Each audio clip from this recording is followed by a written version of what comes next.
You're a man, hang in there. That's what I keep telling myself as I stand here looking at you, Sarah McAllister, my wife, while you refuse to speak. You're just a couple of steps away, leaning against the kitchen counter, eyes cast down. Maybe you think if you remain silent long enough, I'll lose my nerve and leave. But you know me better than that. I've been holding everything inside for so many years, growing darker with each memory of how this all began. And now here we are, the same broken pieces that never fit back together. I wonder if you can sense my heart pounding, or if that's just the echo of my own guilt bouncing around inside my skull. I'm not supposed to blame myself, right? Everyone always says if there's an affair, it's because something was missing in the marriage. But I gave you everything I had, my time, my trust, my name.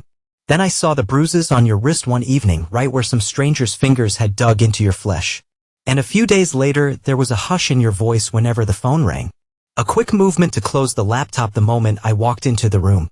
You remember those nights, don't you, Sarah McAllister? And you remember what happened when I tried to ask if everything was okay. You gave me a brittle smile, said everything was fine, and then retreated somewhere behind those shutters in your eyes.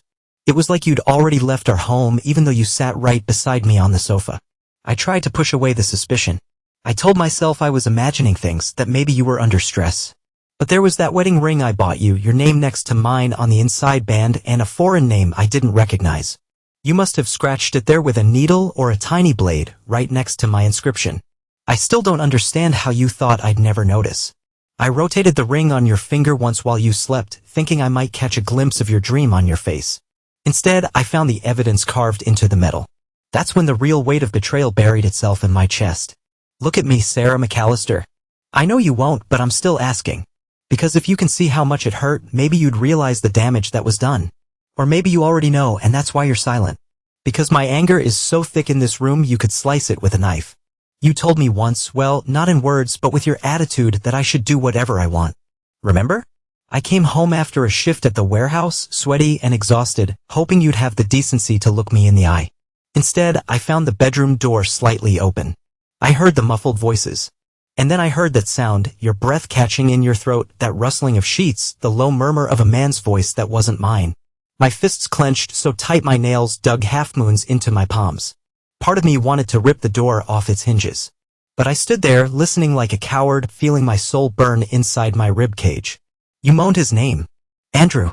Andrew Green. At first, I didn't recognize it. It sounded foreign, like you were speaking in a language I'd never heard. And then, piece by piece, it clicked. The ring. The hushed phone calls. The abrupt disconnection when I asked you what was on your mind. All of it pointed to him. My body shook, but I forced myself to stay quiet because I wanted to see his face. I needed that image seared into my brain. And once I had it, I could barely breathe. He was exactly the kind of guy I always feared you'd find more interesting. Taller than me, broad shoulders, better job, that cocksure grin plastered across his mouth. Even while he was with you in our bed, he looked like a man who owned the world. I don't know how long I stood there, but it felt like an eternity. Watching him touch you the way I used to. Watching you respond to him in ways I had only dreamed you'd still do for me. There was heat in the room, tangible, oppressive. The scent of sweat and perfume swirling in the air. My heart pounded so loudly I thought you'd both hear it. But your focus was entirely on each other. And when he reached up to twist your hair around his fist, you arched back with such abandon that my vision blurred. It was the moment I realized, I still loved you, but you were giving yourself to someone else without hesitation. I could have stormed in. I could have struck him or shouted at you. But something inside me froze. I listened instead. I listened to your whisper, my name. You whispered my name in the middle of it. A slip of the tongue, or maybe a vestige of guilt. I'll never know. But it destroyed something deep inside me. I turned on my heel and walked out of the house. You see, Sarah McAllister, I'm not the type who lashes out blindly. I calculate. I observe. I wait. That day was when the plans started forming in my mind. You never told me directly that you wanted me gone. But your body language and your silence afterward said it all. So that's what I did. I vanished. I changed my name, shaved my hair, even got a different job in another state. Left you and our boy behind. Yes, I know, it's unforgivable. But in my twisted way, I thought if he grew up believing I was dead or simply a runaway, that would be less complicated than watching me unravel. Because I wasn't just angry at you. I was angry at myself. I felt guilty for not being enough. For letting you slip away into someone else's arms. So I buried the guilt beneath layers of new identities. I wore flannel shirts and worked menial jobs. I kept my head down, rarely made eye contact with people. Because every time I saw a ring on someone's hand, I remembered the scrapes on your wrist from Andrew Green's grip. I remembered how you rubbed makeup over those marks like you were trying to hide them even from yourself. And in that act of concealment, you effectively told me I've chosen him over you. So I left. 18 years. Can you imagine? 18 years of living as someone else, carrying around the memory of you. Then I got the letter. From our son. God, I almost couldn't open the envelope, my hands were shaking so hard. He wrote that you, Sarah McAllister, are scared of your own husband. Yes, that same Andrew who once gave you goosebumps of pleasure is now the source of your fear. The boy said he found me through some private investigator's lead. He wants to know why I never came back. And why you ended up terrified. Part of me was ready to tear that letter into pieces, but I didn't. Because I needed to read it again and again, letting the old wound tear open. That's when all the resentment boiled over. I told him the truth, that I orchestrated everything short of laying a finger on you physically.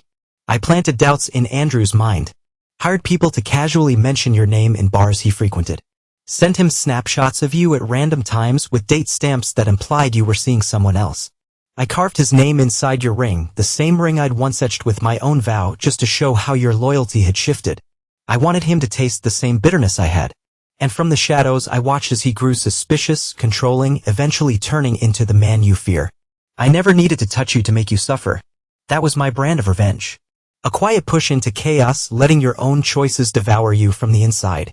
But here's the thing, Sarah McAllister, I still loved you. Even now, even in this suffocating silence. That's the messed up truth. I blamed myself for not being who you wanted, and I hated you for betraying me. But love and hate can sit side by side, strangling each other like two weeds growing from the same root. And now our son is begging for guidance. Asking if he should run away too, or if he should confront the demon you two created. You want to know my advice? I told him, stay.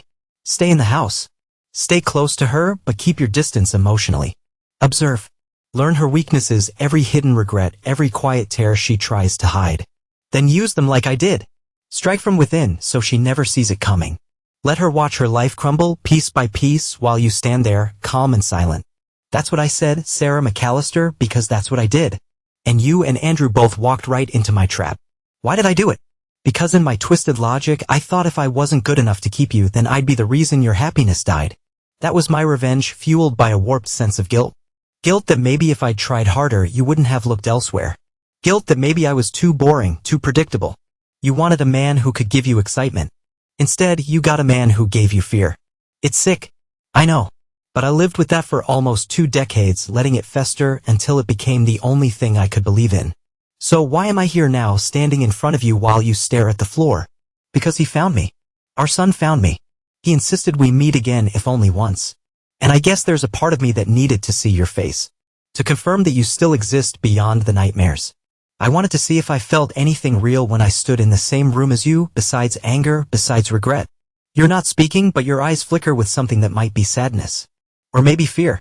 Or maybe you just don't have the words to say, I'm sorry, or I loved you once, or I wish I could have been enough for you. Maybe none of that matters now. We've gone too far down this path. You have a husband who might hurt you. You have a son who's stuck in the middle, carrying our shared wounds. And here I am, the ghost you thought was buried, standing in your kitchen like a living reminder that some betrayals never really die. I can't stand the silence. I need you to say something, anything. But you just keep your arms folded, fingernails digging into your elbows as if you're trying to hold yourself together. And me? I'm standing here, talking and talking, wanting to shake you out of this trance. I want you to scream at me. Throw plates. Cry. Beg. Anything but this cold, wordless surrender. I imagine that night again, your breathless moans, his low growl in your ear. The rawness of it makes my head spin. But I tighten my fists at my sides. Because you see, Sarah McAllister, I'm not here to forgive. I'm here to close the loop. To tell you face to face that I've already given our son the instructions he needs to do what I did. Quiet. Calculated. Lethal in its subtlety. And maybe you're thinking you deserve it, or maybe you're just numb after all these years. But I see your jaw tense, and I wonder if, behind that tight-lipped silence, you're cursing me. Does it matter? In a few hours, I'll walk out the door again. If you call the police, they won't find me. I have a new name, new papers, new life. If Andrew tries to hunt me down, he'll probably fail. I've had a long time to perfect the art of disappearing. But I can't disappear without telling you something important. I still love you. It's the one constant in this labyrinth of betrayal.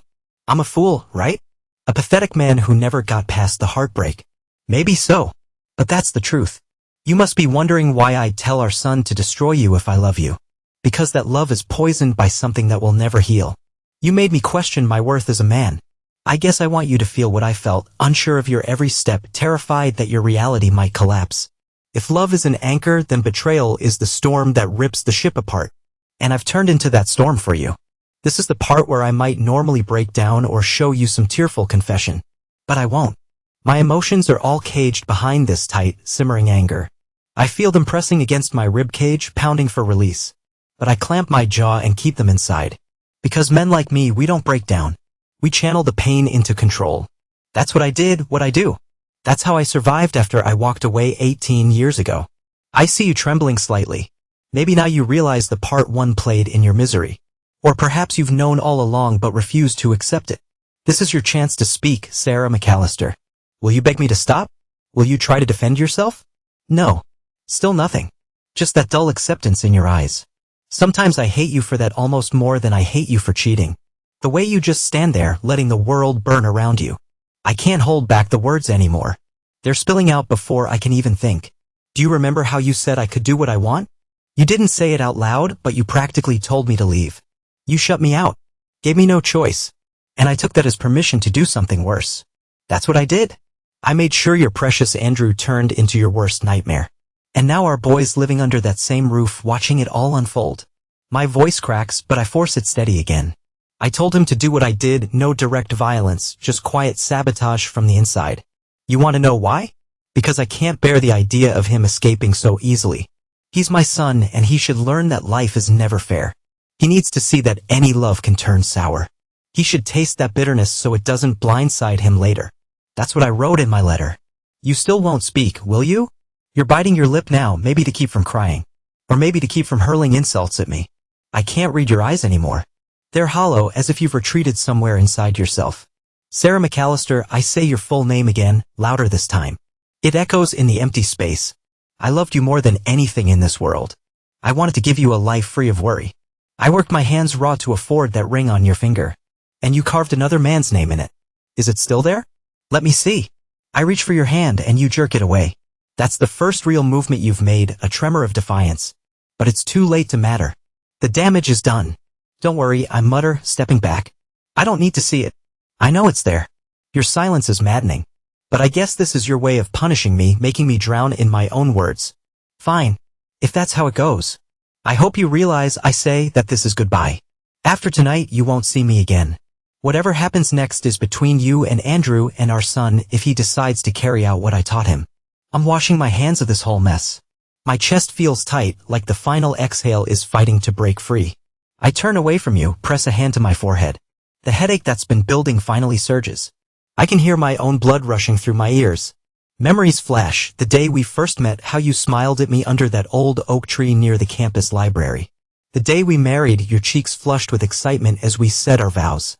The day our son was born and I thought my world couldn't get any more perfect. And finally, that terrible day I discovered you with Andrew Green in our bed. It all merges into a single, painful collage. Why didn't you just ask me for a divorce? I whisper even though I know you won't answer. Why did you have to make me discover it like that? My voice trembles with an anger that's almost childlike in its confusion. I could have handled the honesty. But this was worse. When I glance over my shoulder, you're looking at me. Your mouth opens slightly and for a split second I think you might speak. But nothing comes out. Just a shallow breath. My heart clenches. I realize that even now, I'm hoping for some flicker of redemption, some sign that you cared enough to give me closure. But I know better. I force my gaze to the clock on the wall. The time is late, too late for regrets, too late for second chances. My car's outside, waiting to take me back to the life I've built in another state, under another name. I tried to outrun the past once, and it finally caught me in the shape of our son's letter. Now I'm giving the past one final nod before burying it for good. Sarah McAllister, I say, my tone quieter, steadier, I want you to know something. Love doesn't die. It twists, it deforms, but it clings to your bones. That's the real curse. It means part of me will always belong to you. Even after everything, I still want to protect you, hold you, make you laugh, then at the same time I want to watch you break. That contradiction tears me apart. But you don't get to see me torn anymore. I won't give you that satisfaction. I walk to the door, each step 1,000 pounds on my legs. You don't move. You just watch me, statue still, tears gathering in the corners of your eyes. Maybe you think if you cry, I'll soften. I did once, but not now. Not anymore. The door handle feels cold under my fingers. I twist it. I look back one last time. Your lips part, but you're silent still. I wonder if I'll ever hear your voice again. Part of me hopes I won't, because it would just open the wound wider. And so I leave. The night air meets me outside, crisp and unforgiving. My mind swirls with a mixture of triumph and emptiness. I've confronted you, told you about my part in your downfall, confessed that my love never died. And you said nothing. Perhaps that's your final victory, your last way of punishing me. A hush that echoes in my mind, forcing me to replay every emotion in isolation. In the car, I sit gripping the steering wheel. My reflection in the rearview mirror is barely recognizable, shadows clinging to the shape of my face. I start the engine, but I don't drive off immediately. I let the rumble settle in my bones. My eyes close for a moment as I picture your silent figure. Then I imagine our son, reading my letter, maybe crumpling it in frustration, or maybe embracing the cold logic I spelled out for him. That twisted logic of sabotage. Was I wrong? I ask the darkness. There's no answer, of course. I'm alone in this. I think of the ring again. The metal band around your finger, bearing my name, bearing his name, your name, and all the scars we inflicted upon each other. It's the perfect symbol of how tangled we've become. I exhale. Maybe this is what being a man is about, shouldering the guilt, even if it's twisted or misplaced, and never letting anyone see the tears. You're a man, hold it together, I whisper to myself in English this time, a quiet echo of the words that started everything tonight. Then I pull away from the curb, leaving your house behind. I don't look back at the lights in the window. I don't want to see if you're watching me drive off. The road is empty, stretching out like a promise of some bleak freedom. But there's no real freedom from what we've done to each other. Just distance. The drive feels endless as I cross town, heading for the highway that leads to my rented apartment a few states over. I focus on the lines of asphalt illuminated by my headlights.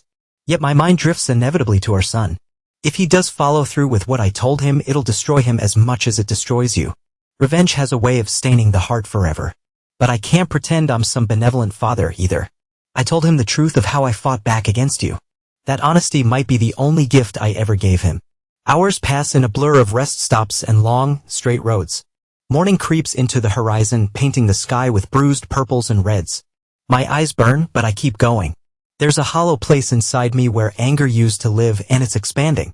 The more I think about leaving you there, speechless, the more I sense that maybe I lost something precious in that final confrontation, some fragile shred of hope I'd been nursing all these years. But it's done, and I won't regret it. Or maybe I will, but that regret is my burden alone. I told our son to do exactly what I did, to tear you down from the inside, to make sure you taste the same hopelessness. A part of me wonders if he'll go through with it. Or maybe he'll break the cycle and find a better path. That would be something, his victory over both of us. Still, I can't deny the satisfaction I felt seeing your face. Even if you said nothing, I watched your composure crack ever so slightly. That was all I needed. Proof that I could still stir something inside you, whether it's fear or remorse. And beneath that twisted satisfaction lies the raw truth. I never stopped loving you. It's the agony of a man who has loved too deeply and lost. When you took Andrew into our bed, you shattered the man I was. All that's left is this shape I've become, someone who quietly inflicts torment, who would rather see you suffer than see you happy with someone else. The sunrise is behind me now as the highway leads into the next state. I stop for gas at a rundown station. The clerk inside eyes me suspiciously, maybe sensing the storm in my eyes. I pay in cash, always cash, like the drifter I've been for the past 18 years. No attachments, no digital footprints. Just a ghost passing through. I grab a coffee, stand next to my car, and stare at the horizon for a long minute. That's when a wave of sudden nausea hits me, forcing me to close my eyes and breathe through it. Guilt? Plain and simple. I think about Sarah McAllister, about you, alone in that house with your silent tears. Something in me wants to turn around, rush back, and hold you. Comfort you. Apologize for everything. But I won't. Because I can't separate my love from my wrath anymore. They're fused into one monstrous emotion that consumes me. I get back in the car and press the pedal. Time slides by. Eventually, I reach the outskirts of another small town where the building I rent an apartment in waits for me. It's a nondescript place, a tall concrete block with chipped paint. Perfect for a man who doesn't want to be remembered. I park and trudge up the steps. My keys rattle in the lock. Inside, the air is stale. I toss my jacket on a chair, open a window to let in some fresh breeze. Then I sink into the couch and stare at the ceiling, letting the events of the night unravel in my mind. The entire conversation with you replays in my head. My words, your silence. That slight flinch when I reached for your hand. The letter from our son. And my instructions to him. Over and over it loops until I feel sick. I press my palms against my eyes as if I can block out the images. Finally, I snap. I jump up, grab a glass from the kitchen and fill it halfway with whiskey. The burn down my throat is immediate.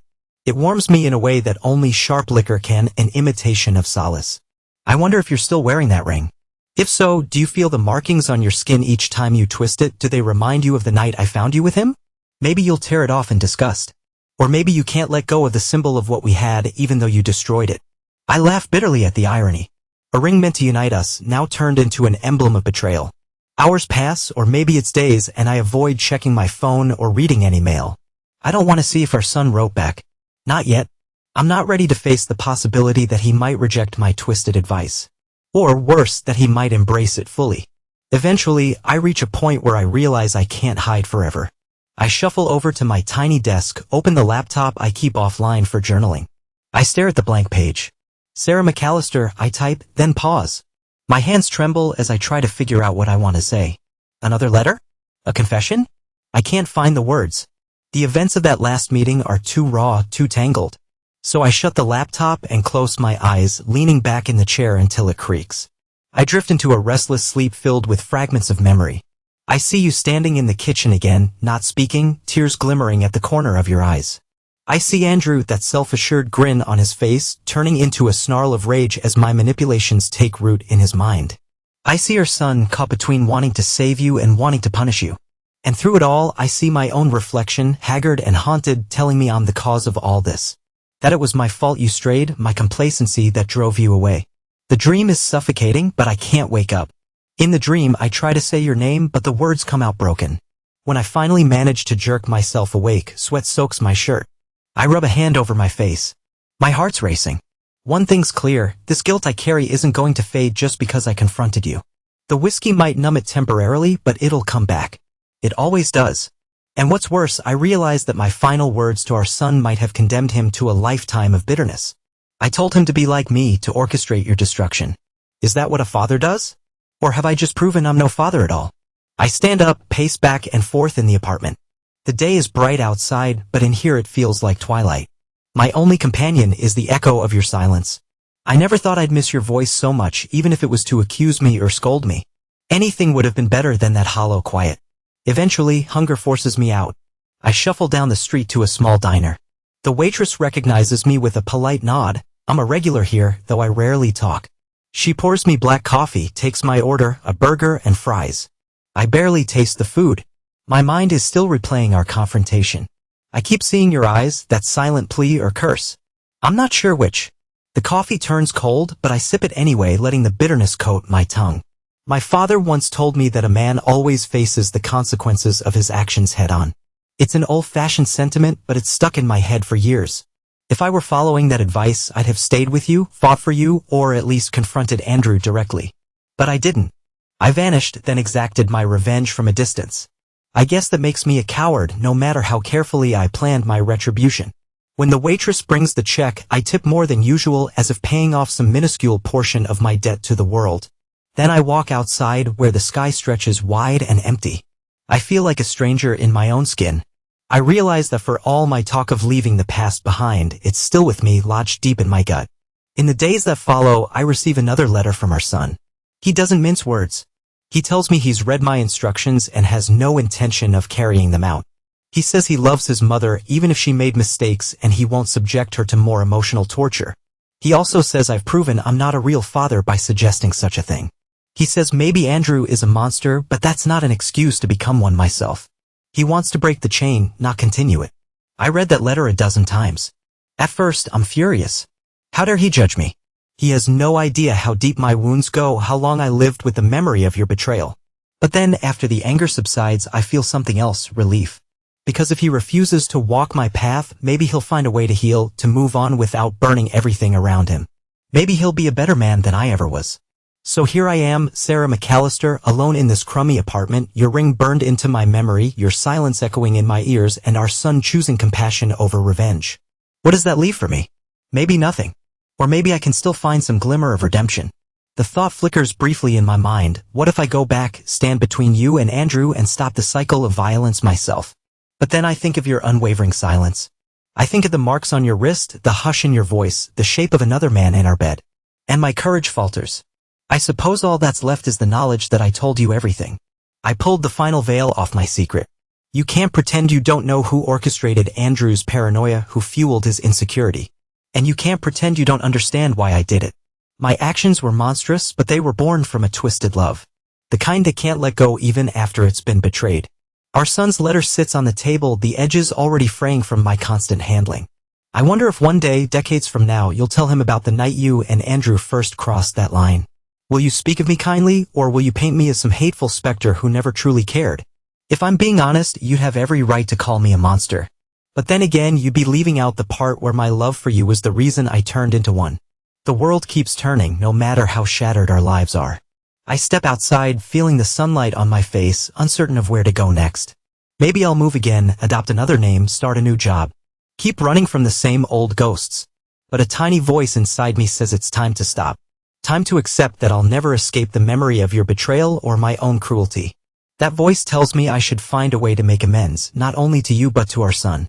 Yet I doubt you'd ever accept an apology now. The damage is far too deep.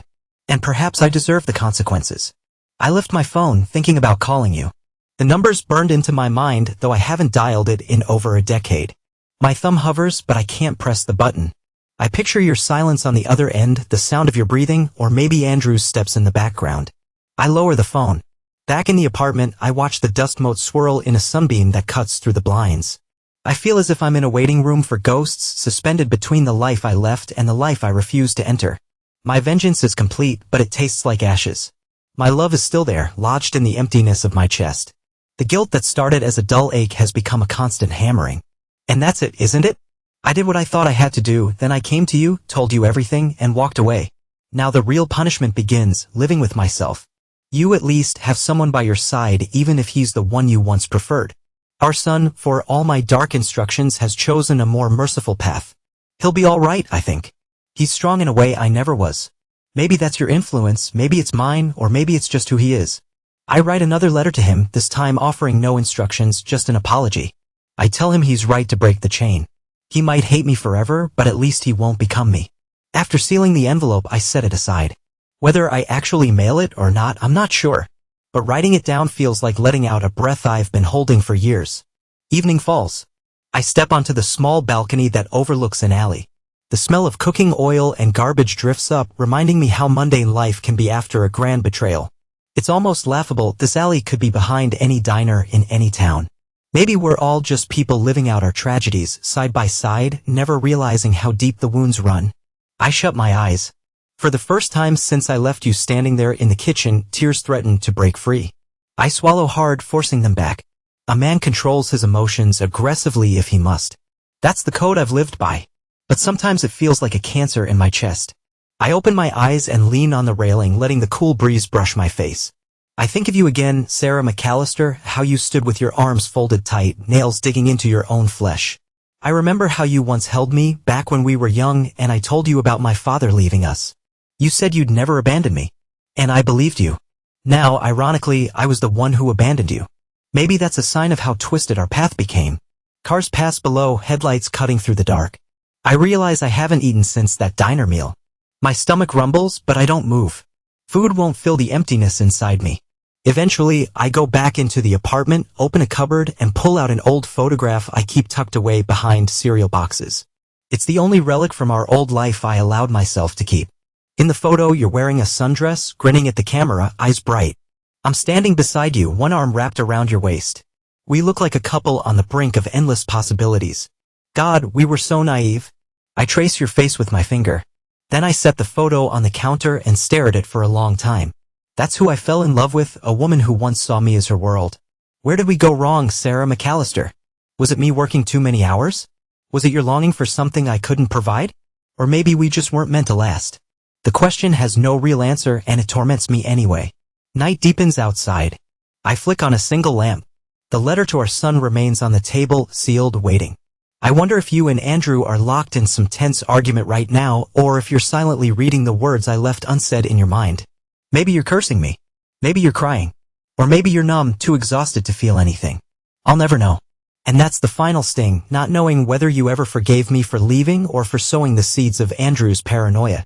Did you guess it was me all along? Sometimes I think you did, but you refused to admit it. Well, now you can't hide from the truth. And I can't hide from it either. It's the truth we share, this ugly bond that ties us together more tightly than any vow.